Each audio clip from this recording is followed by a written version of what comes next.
I'm Charlotte McLeod with the Investing News Network, and here today with me are Gwen Preston of Resource Maven and Peter Krauth, who's launching a silver-focused newsletter alongside Gwen. Thank you both so much for being here online with me today. Thank you. Pleasure to be here. All right, yes, and I'm very excited to talk to you both today about your upcoming plans. This first question, I'm going to open it up to both of you, which is why a silver-focused newsletter right now?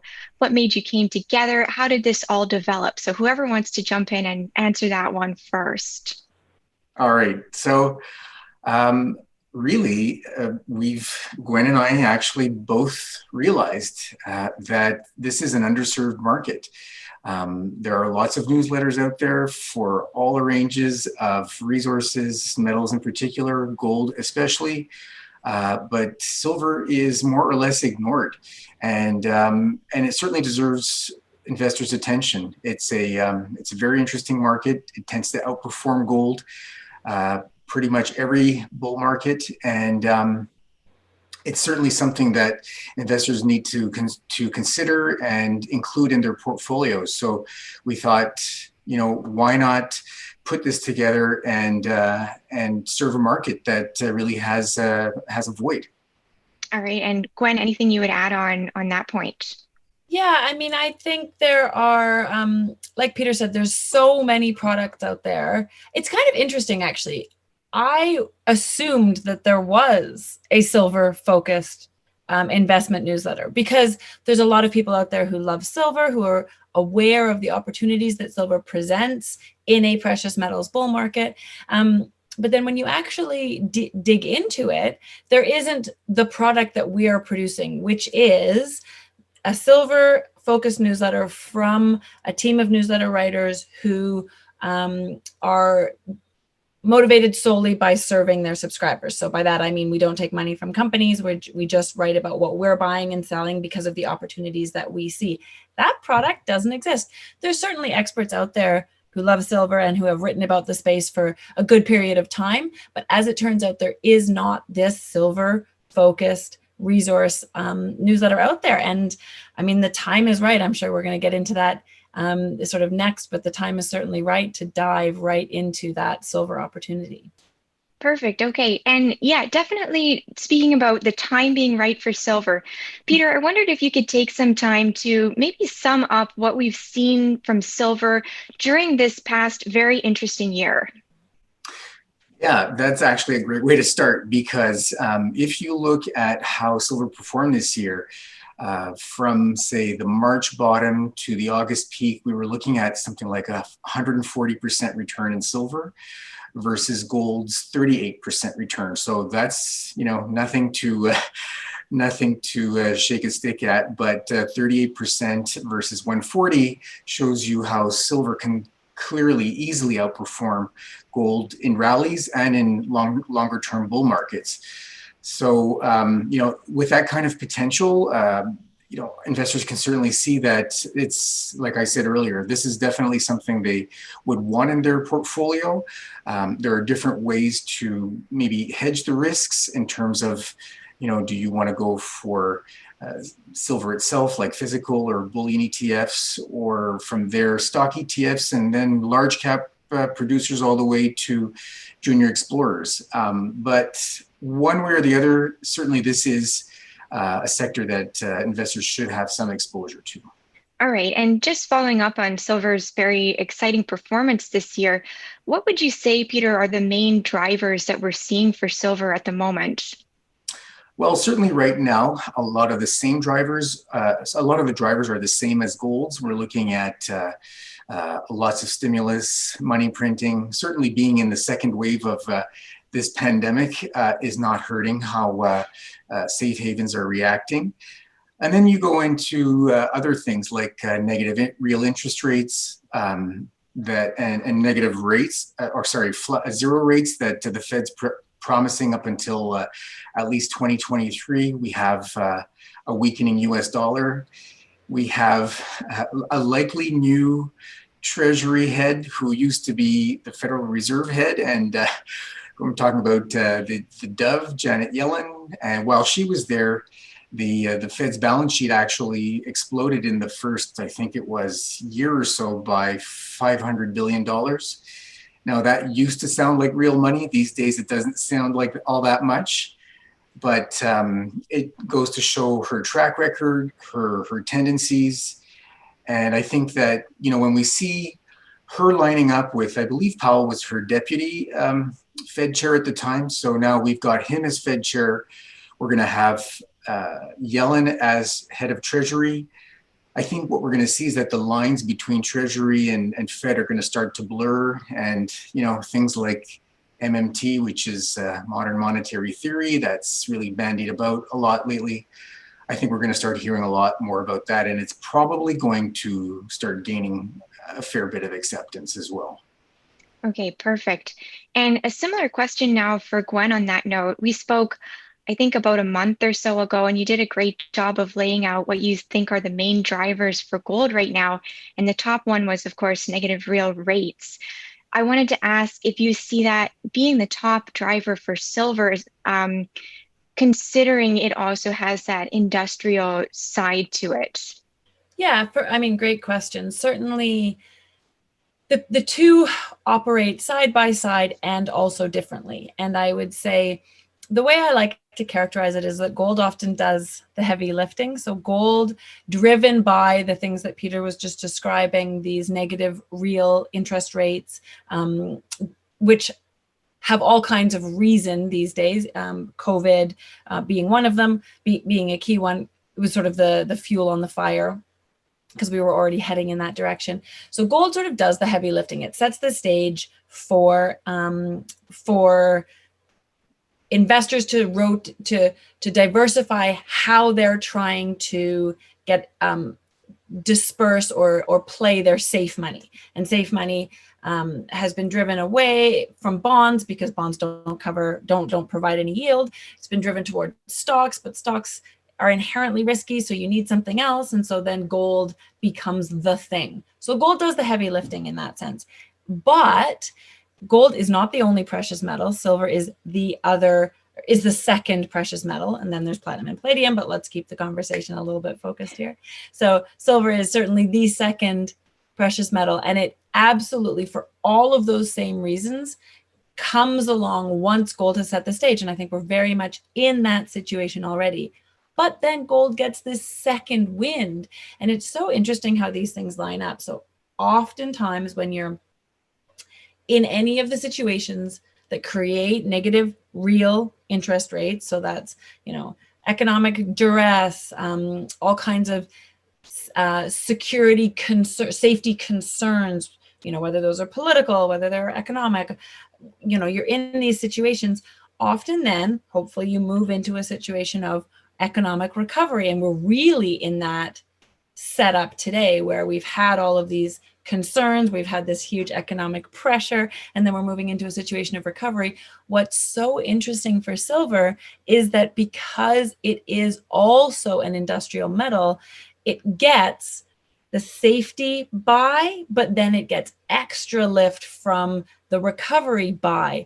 And this time around, we have sort of even more reason to lean into that or to believe that that will be the case, because in a Biden White House, we're going to have, there's lots of reasons to expect even more emphasis on green energy and those sorts of things. And silver, is needed across the industrial world, but especially in that green category. And so it really is sort of a perfect storm from the real interest rate, safe haven, investment side of the argument, where gold has already done the heavy lifting and silver is really just set up to shine, right through to the recovery side of things, silver being an industrial metal, and all of the, and then the extra political pushes that are likely to only add to that industrial argument. So yeah, it's really a crazily perfect setup. That was a poor choice of words, but it sort of sends the right message.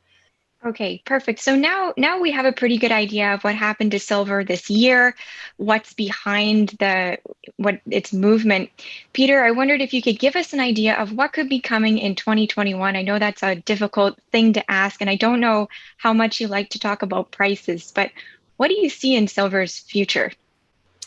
Yeah, so no, I don't mind talking about prices. I know some shy away from it, but Charlotte, let me start by saying that I kind of like to call silver the Cinderella of precious metals. It's sort of left by the wayside, and its ugly sisters are like fiat money and negative real rates, and yet silver is getting ready to go to the ball, and because that I think that silver slipper will fit. So next year, I think we could see silver well into the 30s, probably 35, maybe 37. I don't think that's unrealistic at all. And what that could mean for silver stocks is tremendous. I mean, we've seen it. We've seen it in more recent. We've seen it actually this year. In fact, some of these silver juniors have gone up 10 times, 13 times. I mean, I've seen multiple examples of that. And if we look back on the previous bull, which let's say from 2000, 2001 to 2011, some of the largest silver producers or largest silver companies actually were also up 10 times. I mean, it was just phenomenal. So in terms of next year, I think we're going to see some, anywhere easily from 3 to 5 times in many companies, and probably better in some of the sort of, higher beta kind of names for sure. All right, maybe talk to me a little bit more about the silver stocks, because one thing that we always seem to hear is that it's a little bit tricky to enter the market just because there are fewer companies available to look at. So, how does an investor approach that? You're right, absolutely. Silver is a smaller market, and that makes the choice for companies to invest in and investment choices overall. It makes it considerably more limited. But I can say that in the last sort of year or two, I have seen a lot of silver projects and silver companies come to market. So that's actually very exciting. It means more work for me, but that's okay. It means, more good options, I think, for investors. And,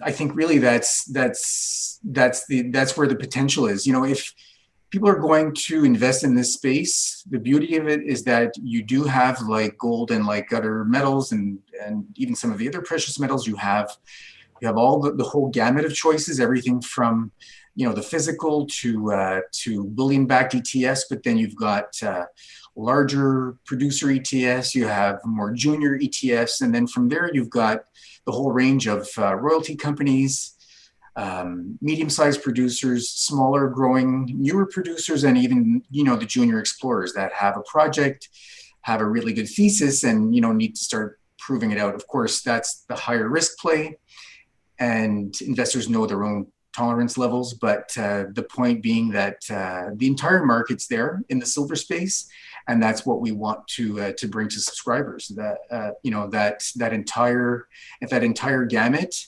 and they can figure out for themselves what sort of risk tolerance they have, and how to allocate the funds across those different risk parameters, and build their own silver portfolio with our guidance.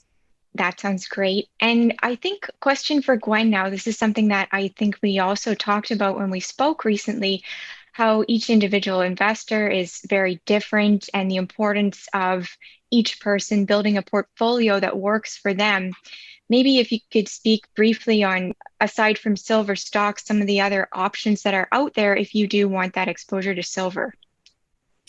For sure. And I mean, Peter was getting into that in his last answer, but silver has all of those opportunities. And therefore, investors who are interested in the silver opportunity just need to decide the game that's right for them. And so, Peter was talking about the whole gamut It absolutely exists, and therefore there's everything from the high risk pre-discovery silver exploration company, which is, starts with a little tiny market cap and a geologic thesis and a capital market setup that you need to understand, all the way through to the Pan American Silvers of the world, the large silver producers, and then beyond that, the ETFs of producers, or up to bullion backed ETFs. And so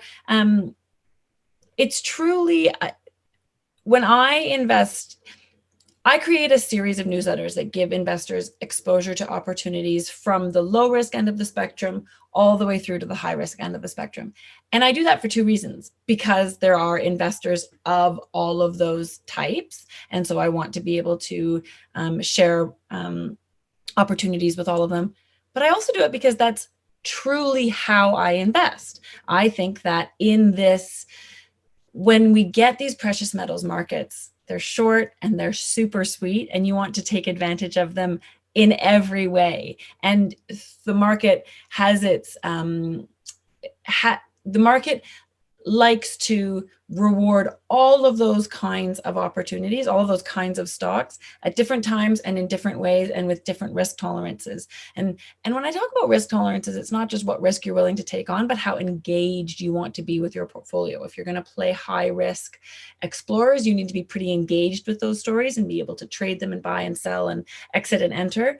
And if you don't want to take on the risk, that's the same as saying that you don't want to spend as much time engaged with your portfolio. And so you want to play those lower risk opportunities. But at the end of the day, they all work. That's what's so great about a precious metals bull market, is that all of those kinds of opportunities work, just depending on your risk, your time, your engagement, and all of those things. And so Peter and I, one of the things that really worked when we started having a conversation about launching this silver newsletter is that he thinks the same way, that you need to play all of the different kinds of that you can play all of the different kinds of opportunities with success when the market gives you a silver moment. And so that's what Peter is going to be discussing in Silver Stock Investor, is all of those kinds of opportunities and how to decide amongst them, how to combine them, how to take advantage depending on who you are and what you're trying to achieve. All right. And Peter, a question for you is about silver's volatility. Another thing that we hear all the time about silver is that it's a volatile metal, which I think may scare people away maybe a little bit. So how are you going to be addressing that? What are your thoughts on those movements that we sometimes see in silver? So yeah, you're right, Charlotte. That is important, and kind of like what Gwen was just saying is that by gaining exposure to the different sort of facets of the silver market, you can minimize that risk. And if someone feels that as an investor they want exposure to this space, but they have a lower risk tolerance, so they can weight their silver allocation to the lower risk areas, and that would be things like the physical or the physical bullion ETFs, the ETFs of silver stocks that will instantly diversify for them. And then, maybe they want to go to silver royalty companies, larger silver producers. And if they want a little bit of spice in that mix, they can, perhaps allocate very small allocations to some junior explorers and get sort of that, that excitement aspect in their portfolio. So I would say that's probably, the best way to approach it. But I did want to say, Charlotte, a lot of people are paying attention, understandably, to things like Bitcoin, and it doesn't seem to scare some people away, the volatility that you see there. So what I would say is anyone who feels like they've missed the boat on Bitcoin, come on over to the silver market, because you can have that same sort of, crazy sort of mania type of action. You do have, especially in the physical side of it, you certainly have the tangibility of it, but silver can go through crazy markets. And again, like we just said, there are ways to hedge, so you don't need to have that crazy volatility in your portfolio or in your allocations. But if if that's sort of, in some respects what the investor's looking for, silver's got it. And so, this is definitely a place to be. This is very, very early, I believe, in the silver bull.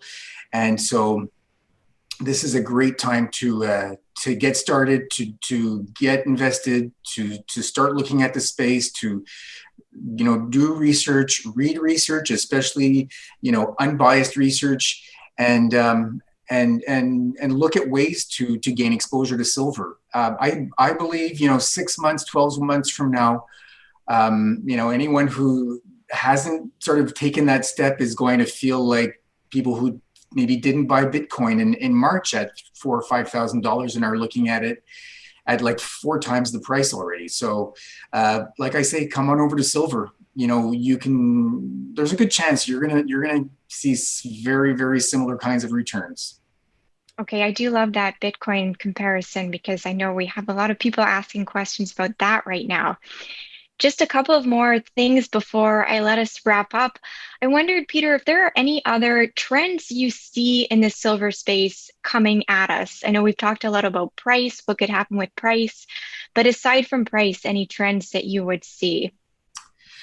I think the one trend I would say, and I alluded to it a little earlier, is the idea of a growing number of silver projects and smaller sort of silver explorers and developers that are coming to the public markets, making it possible for investors to gain exposure to that sort of, I guess, higher, more volatile, perhaps, end of the silver market, but nonetheless exciting and interesting because until recently, like I say, it was actually very limited.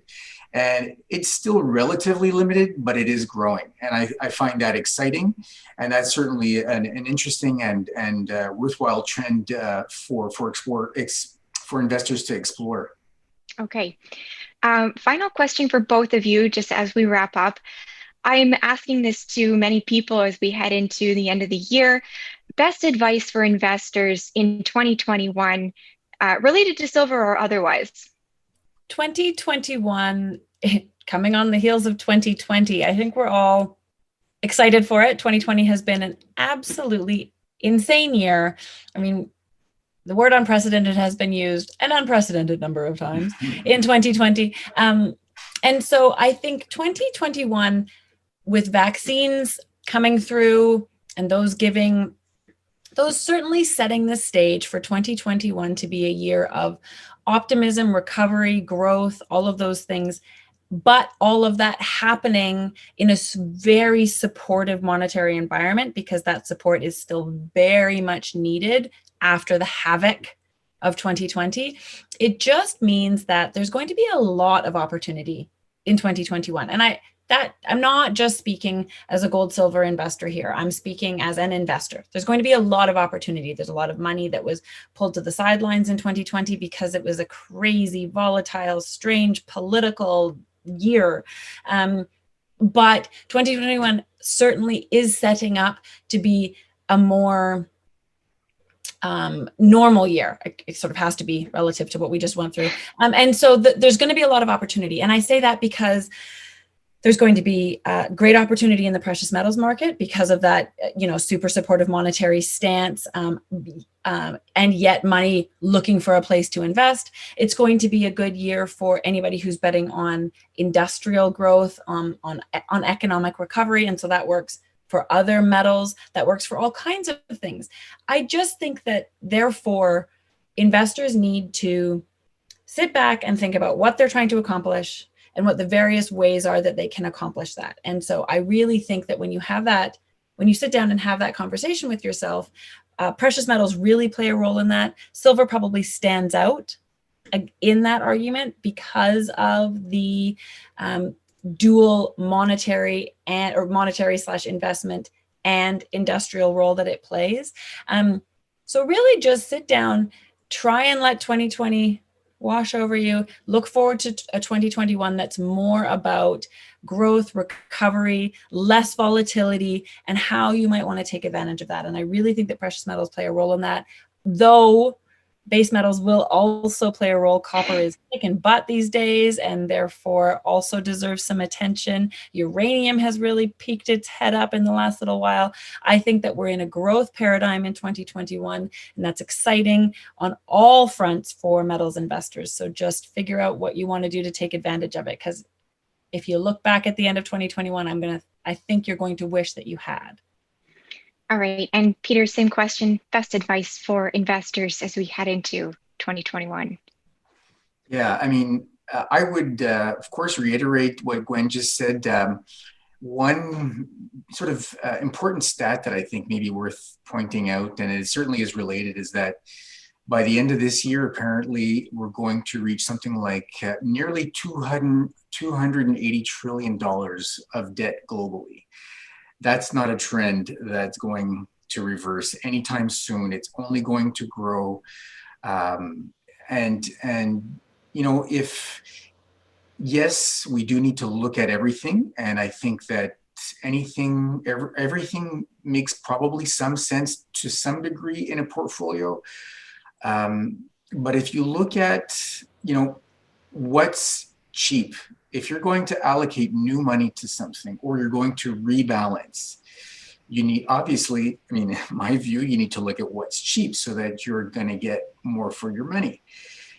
And when it comes, of course, precious metals have a place. And if you look at precious metals from my point of view, and I realize we're talking about a new silver newsletter, but to me, it's undeniable. Silver is very cheap. I mean, gold hit an all-time record in August. Silver is still at half of its all-time record of almost $50. On that basis alone, silver is very cheap. And so, yes, look at everything, but certainly look very closely at silver. It has a place in everyone's portfolio. And most importantly, Peter, if you could tell us where and when we can find the new newsletter. So, silverstockinvestor.com. That's going to be the place to go. This is going to be, you can also go to resourcemaven.ca. There will be links to Silver Stock Investor from there.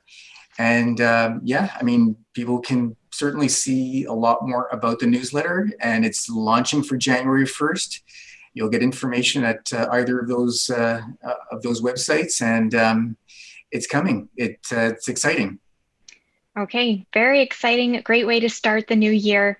Thank you both for being here today to talk about silver and the upcoming newsletter. Thanks so much for having us. Thanks, Charlotte.